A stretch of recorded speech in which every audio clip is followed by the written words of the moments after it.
Dance of the Swans by Alice Bialsky from The Crown Not Heavy, translated from Hebrew by Maya Klein, narrated by Dahlia Lynn.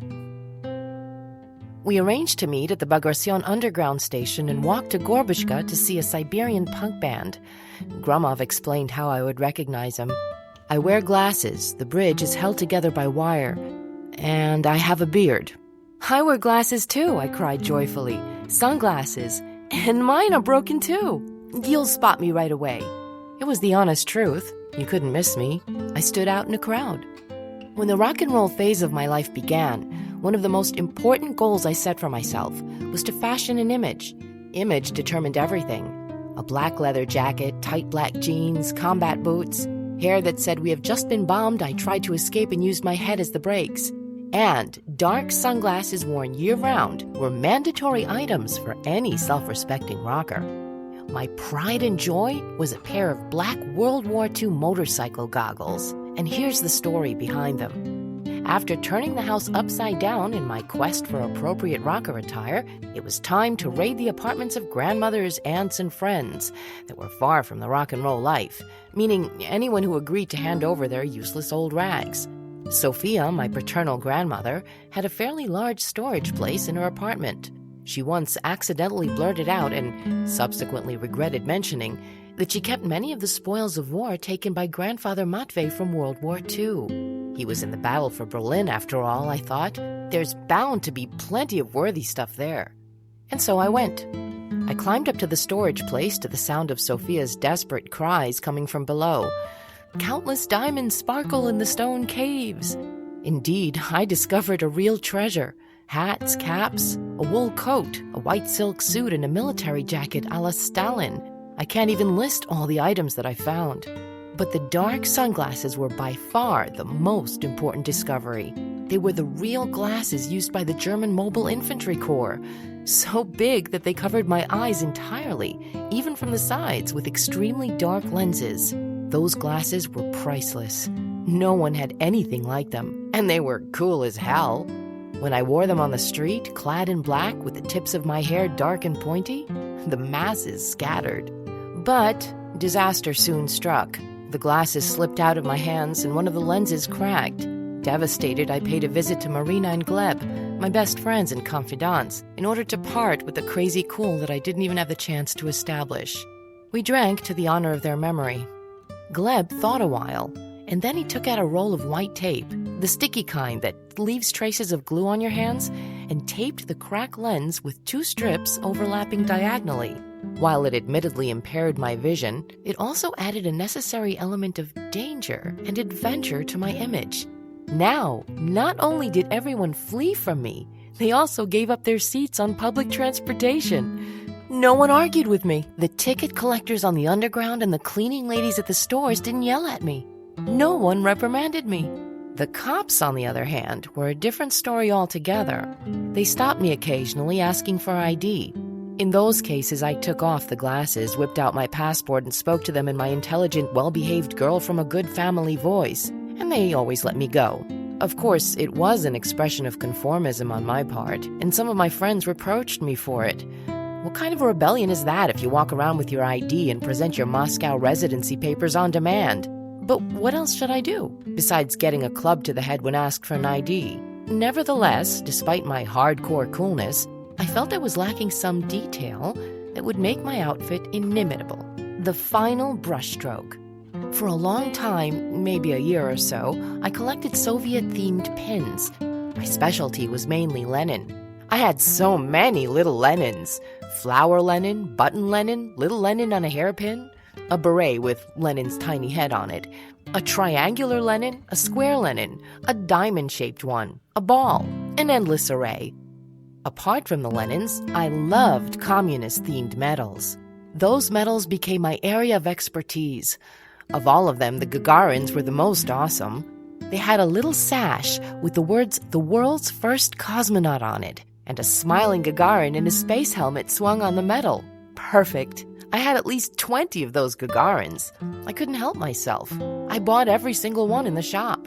I would later give them out as gifts to friends. I hung them on my chest, about 5 or 6 of them, just one more than the number of decorations that Brezhnev had. Well, all right, there were a few more Lenin pins here and there in order to make an impression, and a huge portrait of BG that hung on my chest like a crucifix. On the evening of May 4th, I found myself in a somewhat complicated situation. I had planned on going to a punk festival, which was supposed to be hosting the entire Moscow punk scene, and thus I needed to dress accordingly. But I had also arranged to meet Gromov there. He was one of the country's leading rock journalists, editor-in-chief of the underground paper Gonzo, the Russian version of the Rolling Stone. I dreamed of becoming a rock journalist. I was obsessed with it, so I needed to make just the right impression on Gromov. In preparation for the important meeting, I primped for hours before the mirror. All in all, I was pleased with my appearance, but I had my doubts about the Grebenshchikov icon. The punks would definitely look upon it unfavorably, but I didn't care about them. I could do and wear whatever I pleased. Gromov, on the other hand, might think that I was just a stupid little girl, another snot-nosed BG groupie, and not take me seriously. That's why I kept putting on the pendant and then taking it off. I finally decided that I would wear it, and if necessary, I'd quickly remove it before the meeting. We met at the platform. Gromov turned out to be a lanky guy with long hair, a mop of straw-colored hair and a thick red beard. His hair fluttered in the breeze. His beard stood out and his red mouth smiled carnivorously. The lenses of his glasses could have been gray and tied together with wire. However, as he towered over me at 1.9 meters in height, it was quite hard to tell. And I imagined we were kindred spirits with matching broken glasses. He was dressed fairly normal, nothing too provocative, but when he caught sight of me, he was stunned. His jaw dropped and he looked at me for a few moments without saying a word. I reveled in the impression I made. I never got tired of that. My voice and manner of speech gave no indication as to the creature he would encounter, a monster that everyone fled from. Yes, I see that your glasses are indeed broken. How can you see anything through them? Gromov asked with a tinge of irony. One lens is taped up and your hair is covering the other. When you lose your sense of sight, the other senses become more acute. Besides, I manage, I replied. We were already on the escalator going up. Everyone was staring at us. He seemed uncomfortable. It's evening. It's dark outside. Don't you want to take the glasses off? Not at all. I never part with them. I even sleep with them on. Oh, well, suit yourself. But I'd advise taking off the Grebenshchikov. The scene there won't take well to it. They have other idols. And in any case, he doesn't really go well with the rest of your look. It doesn't fit. Oh, damn, I thought. I forgot to take it off. What a retard. Now he thinks I'm a dumbass and the punks will give me trouble about it too.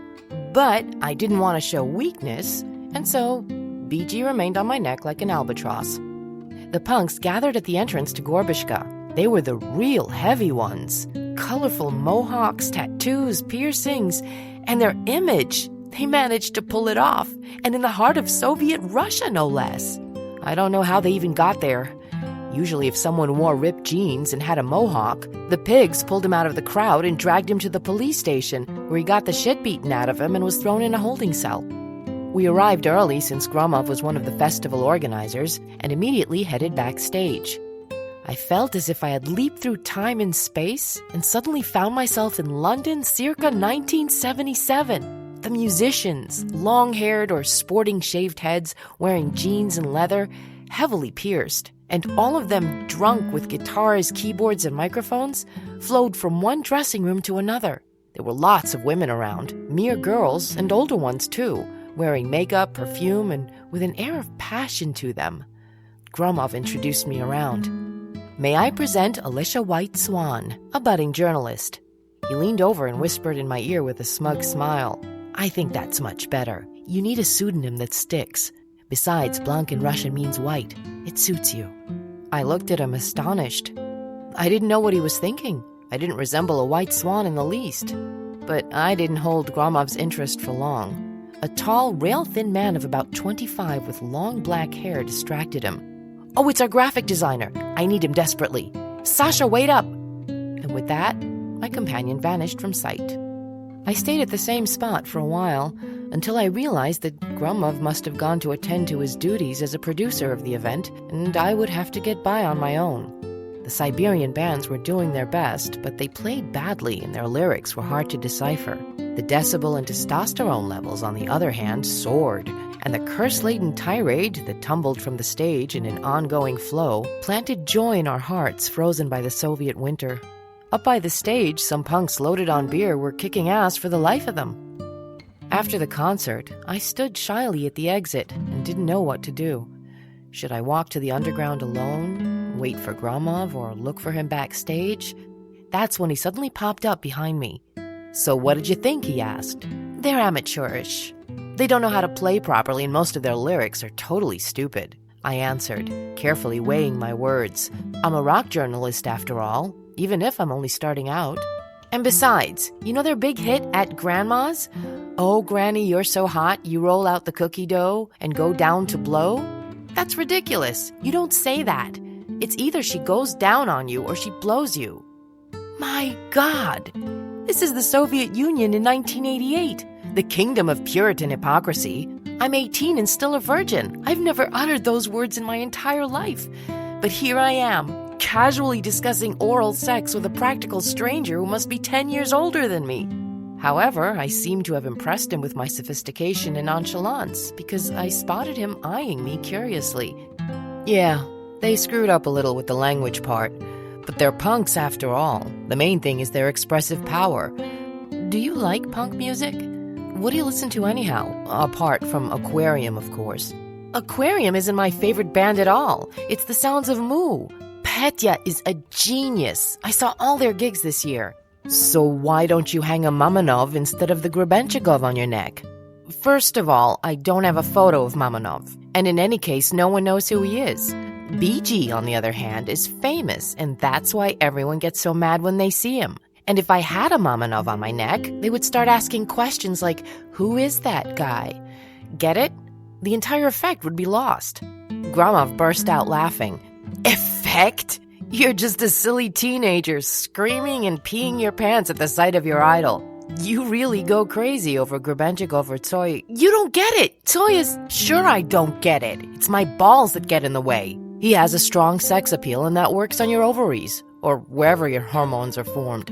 Girls screamed and cried at Beatles and Rolling Stones concerts too, but that didn't stop them from being the greatest rock groups. Sure, but both groups got so sick of the fans they stopped performing live and shut themselves away in recording studios. Tsoi, on the other hand, enjoys all the fuss. We were walking to his house to listen to some super important records, ones that you had to know before writing anything at all about rock music. I sulked quietly. Despite all my efforts to seem serious and cool, despite my insights about oral sex, I was being called an ignorant little girl and accused of having a uterus, too. Gromov looked at me and laughed. "Oh, you made a face, like a baby.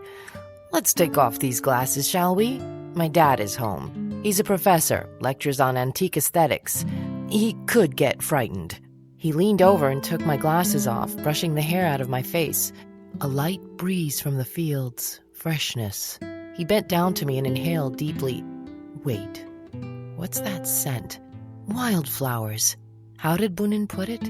Emanates from them a beauty of chaste, heart and eyes relatives they, and talk about long-forgotten bright days.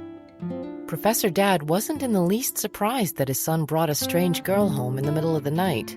Gromov left me alone with him while he quickly tidied up his room, and we actually had a very pleasant chat. Professor was very charming, full of old-world charm. Later, Gromov and I listened to Pink Floyd and T-Rex on an old 8-track. All of the albums were on magnetic reels, and threading them in the machine required a fair amount of knowledge and expertise. It was a ritual, a kind of sacred ceremony. I lost track of time. Here was this older man, a real authority in his field. You could even call him a legend, and he was having an actual conversation with me as if we were equals. He had his own underground magazine. He organized alternative rock festivals. He got picked up by police. Even the KGB followed him. He told me that I look like a swan and that I smell of violets, forget-me-nots, or some other wildflower. He recited Bunin and Syd Barrett. His phone was ringing off the hook, but he told everyone that he was busy, couldn't talk, and he turned back to me. My head was spinning. How are you going to get home? It's late. The underground stopped running, Gromov said suddenly. Oh no, it's 2! I was horrified that I hadn't called home to let my mother know I was going to be late. She knew that I went, dressed the way I was, to a rock concert, but now Mother must be going out of her mind with worry, probably thinking that the police stopped me. But should I call home? With him there? And prove that I'm not a free, independent person and have to answer to my parents? No way. Do you want to stay over? Gromov asked casually. I can make up the couch. No, I'll go home in a taxi. Where do you live? In the Krasnaya Vorota Square, Strobosmanaya Street. Right in the center? That'll cost you at least 20 rubles. That's all right. I have money. Okay, suit yourself. I'll walk you out. Thanks for watching, Trail Teller fam. If you love short stories that tickle your brain and warm your heart, hit that subscribe button. Let's turn this channel into the ultimate storytelling hangout, because every great tale deserves an epic audience. See you in the next story.